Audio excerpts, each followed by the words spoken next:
আসসালামু আলাইকুম ওয়া রাহমাতুল্লাহি ওয়া বারাকাতুহু।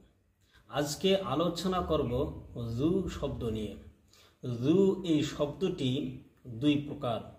এক নম্বর যু বামানা আল্লাযী, দুই নম্বর যু বামানা সাহেব। এই দুই প্রকার যু এর মাঝে পার্থক্য হলো দুইটি।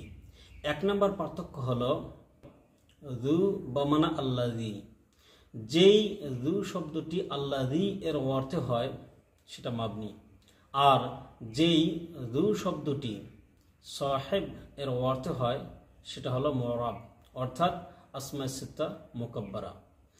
দুই নম্বর পার্থক্য হলো যু বামানা আল্লাযী, যেই যু শব্দটি আল্লাযী এর অর্থে হয় সেটা কখনো মুযাফ হবে না, আর যেই যু শব্দটি সাহেব এর অর্থে হয় সেটা সর্বদা মুযাফ হবে।